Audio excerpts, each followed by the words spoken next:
I googled for methods of suicide, and that's how I came across the forum, which has a lot of explicit detail on different methods of suicide.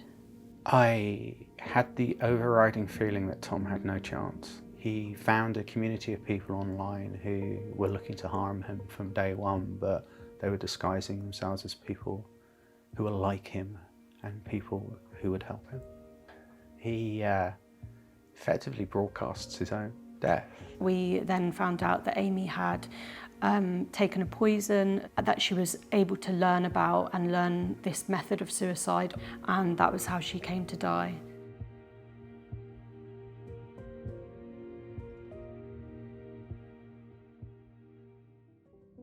Over the past months, I've been investigating a pro-suicide forum and a legal poison being used for taking lives. The US-based forum is currently under investigation by Ofcom under the powers of the Online Safety Act. In response, the site claims to have blocked UK users, accusing the UK government of infringing on their First Amendment rights. But in reality, they direct users to free VPNs to bypass the block. The site remains fully accessible. My research shows the same poison is still being sold openly on online retailers. This forum and the poison it promotes remain an active threat to vulnerable people in the UK. Someone who knows the dangers of suicide forums firsthand is Ilse. She bought poison online and attempted to take her own life, but was found by colleagues and rushed to hospital. Sharing her story for the first time, she is now calling for stronger protections against digital harms and tighter controls on sites like this. I work on a racing yard with horses. I enjoy my job, actually. I'm lucky that I can say that that's something that makes me happy. How did you come to discover the forum? What were you feeling in that moment? I googled for methods of suicide, and that's how I came across the forum. And what were you feeling before you found the forum? Desperate, I think, for a way out. Not wanting to feel how I was feeling and not wanting to deal with what I was dealing with. Depression, anxiety, just been struggling with mental health for years, and felt more and more desperate, I think, as time went on. I wonder if you could say a bit about when you first clicked on the link to the forum, what sort of drew you to stay on that site? Was it the posts or the community? Can I take a drink of water? Okay. You need another minute? No, I think I'm okay. I just need to think of what to say, how to say it. So, on the forum, there were sources mentioned about where to buy the poison. So I then searched on the internet to find a website that name matched the source that was mentioned. People would use names or abbreviations for different sources, but they wouldn't give full links, or because they wouldn't want to risk other people finding out and the sites being shut down. So they were quite secretive about it. And the first website, what did it look like? It was basically a web shop for products that you could use to kill yourself with. So it included poison and different materials, where he would advise you on what methods to use or how reliable they were or how to do things. I found some posts that he'd made. He'd created a profile, and it was so obviously him. Obviously, a profile on these sites is anonymous, but it's definitely him in terms of his sense of humour comes through, in terms of the kinds of things he was asking people about.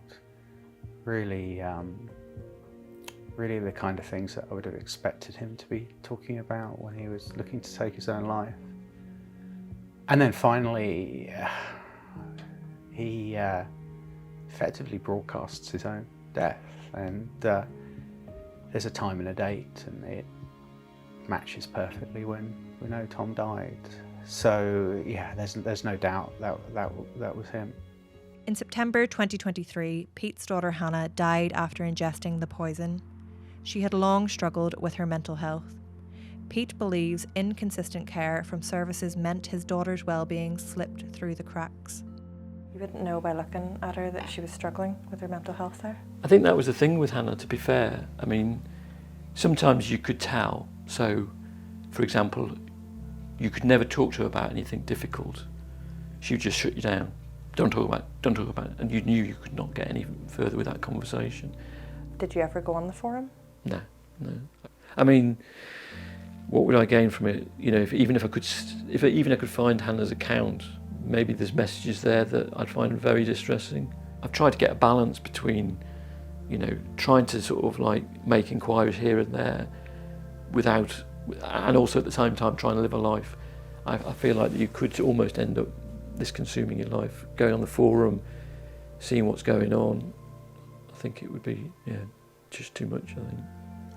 And what led you to the website where you discovered Tom's posts? Was it through his laptop or his phone, or what brought you there first? I knew nothing about forums like this until I started looking at, almost just out of curiosity, I'd started looking at the almost digital footprint that Tom left behind. I wanted to understand his mindset, I wanted to understand what he was thinking, I wanted to understand how he'd come across the poison that he used. I wonder if you could talk about what was going through your mind when you were retracing those digital footsteps that your son took. I had the overriding feeling that Tom had no chance. It was quite clearly somewhere where if you were vulnerable, then you were open to being influenced. There's a partners thread where people who don't want to die alone advertise for somebody to die with them or to be with them while they take their own life. In October 2022, 21-year-old Aimee Walton died in a hotel after ingesting poison she had bought online.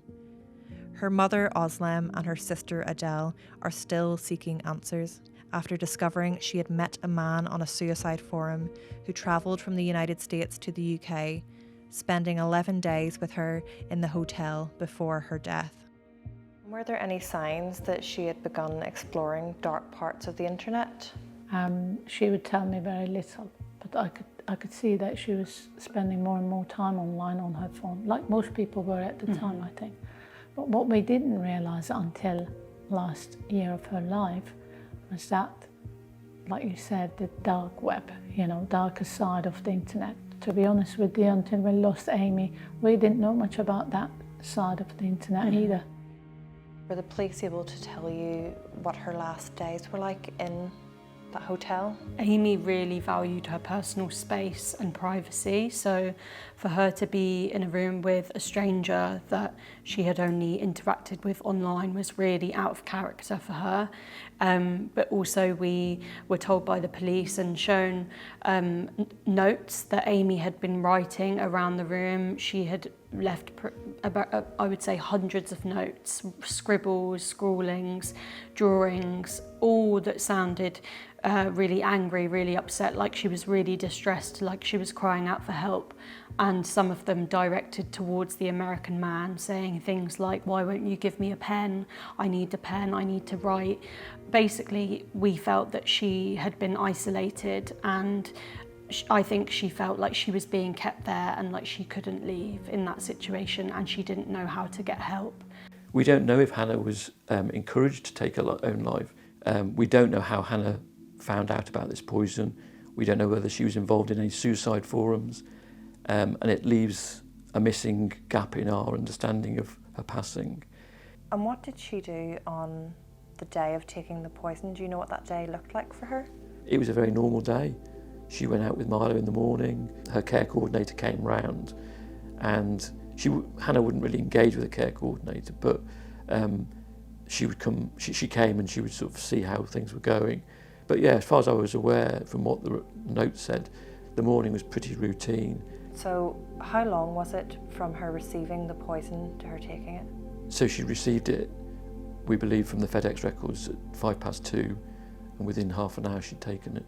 And I think the paramedics were on the scene within 15-20 minutes. They were very quick. I first ordered the poison within 6 or 8 weeks of Tom's death, and I couldn't believe how easy it was. And to be clear, this was from a seller in the UK. So actually having a container with this poison delivered through my front door, knowing that that was what my son took, and having been able to do that so easily, it just made me sick. And at the time, I was trying to piece together something that started with the grief of my son dying, but was really just starting to understand the scale of this issue.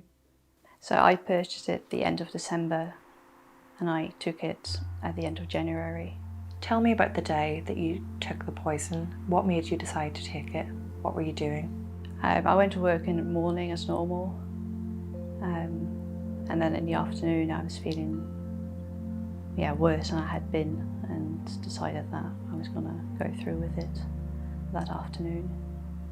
I wonder if you could describe what you were thinking as you prepared and took the poison.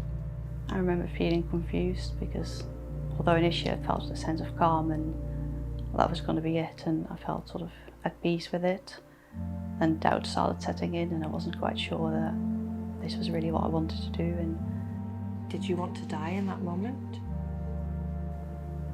in that moment I did, yes. And when did that change?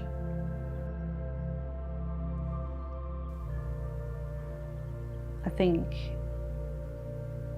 it mostly changed once I got to hospital, and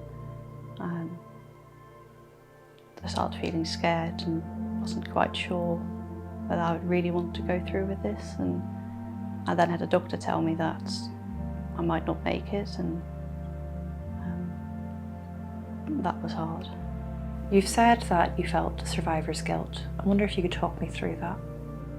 When I found out how many people have actually died from this poison, I felt a lot of guilt that I had somehow survived, whereas they had not. And hearing a lot of stories from people who'd lost loved ones was very difficult. Over time, I've learned to feel more grateful rather than guilty. Grateful that I've got an opportunity to make a difference.